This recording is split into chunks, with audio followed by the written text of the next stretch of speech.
The long, beautiful California coastline archaeologists carefully dig at the vast sands until they find something. When they pull out the lost relic, it's clear that it's not just a piece of trash from the ocean or part of California's history. Instead, the 300-pound artifact seems to be from the other side.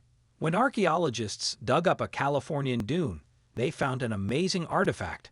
The dig took place at the Guadalupe Nipomo, a relic that seems thousands of miles and years away from where it came from. The Guadalupe Nipomo Dunes have been a bountiful place for archaeologists in recent years. They have found a lot of small artifacts there, but most people would agree that the dune's most stunning treasure, found in 2017, blows all of those out of the water and is perhaps even more worthy than the relic itself. Wind constantly blows through the area, which shapes the dunes and pushes some up to 500 feet high. The park has yellow shrubbery freshwater pools at its lower points and ocean waves crashing into the shoreline. Despite its harsh landscape, the area has been inhabited for thousands of years. In the 18th century, Spanish explorers and Spanish colonists came to the area.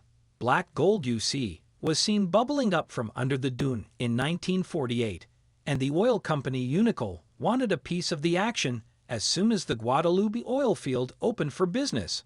However, Unical's work did little to protect the Guadalupe Nipomo Dunes. Instead, its drilling caused over 12 million gallons of oil to spill beneath the sand.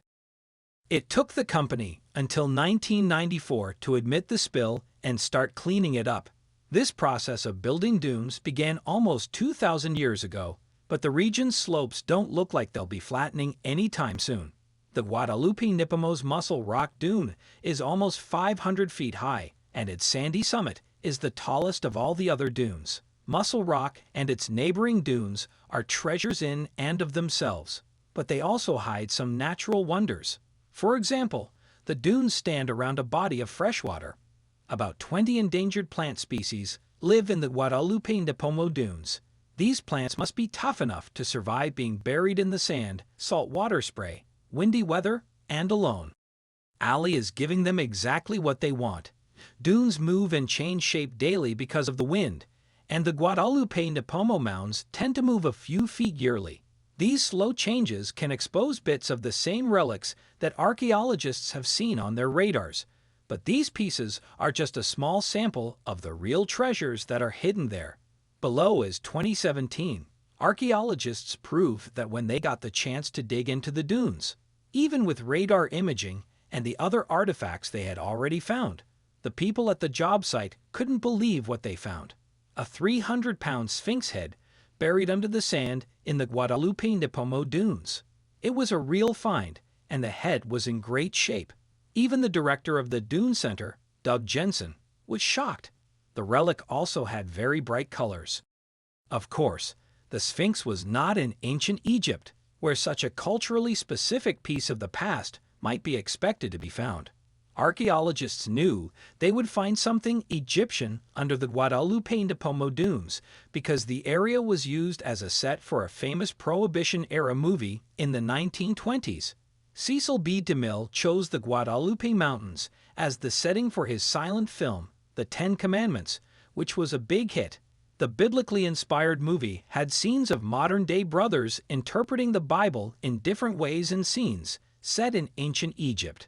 For those scenes in the Old World, the towering Guadalupe Nipomo Dunes acted very convincingly as the Egyptian deserts. Of course, DeMille needed more than just sand to bring these biblical lands to life, so he built a huge set with 4 statues of pharaohs and 21 sphinges. Another theory says that DeMille was to blame for what happened to the set. In the 1920s, low-budget filmmakers would go to abandoned places to film. Props are those who cost a lot of money to make their movies better. Some say that the visionary director didn't want anyone to steal his epic plaster scenery, so he hid it in the sand. Of course, nature could have pushed the sphinges, pharaohs, and many other props beneath the high mounts.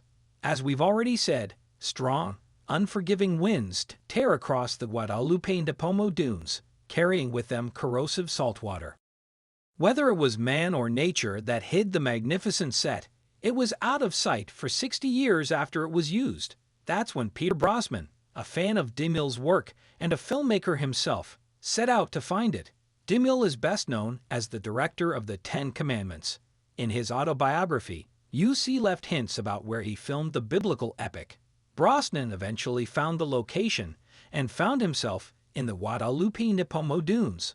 There were a few problems, though. He didn't have the money to do such a big excavation, and the softened remains of the movie set would need to harden before they could come out of the ground.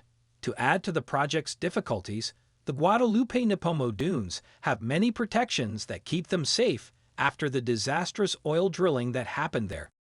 Archaeologists found alcohol bottles from the Prohibition-era, smoking paraphernalia, and a piece of burnt toast that the sand had preserved. In 2012, the team made its first Sphinx-related discovery. At that time, they found another one of the statue's heads, but it broke when they tried to take it out of the ground. When they tried to get the rest of the statue's body out of the sand, they found that it, too, had broken. Jensen told Quartz that movie sets from the golden age of Hollywood don't exist anymore. This is a chance to save a piece of American history before it's destroyed, which isn't surprising given Jensen's belief in the importance of the relic. Once it was safely above ground, the Dunes team had big plans. After restoring the plaster statue to its former glory, they put it on display at the Dune Center Museum in downtown Guadalupe, California.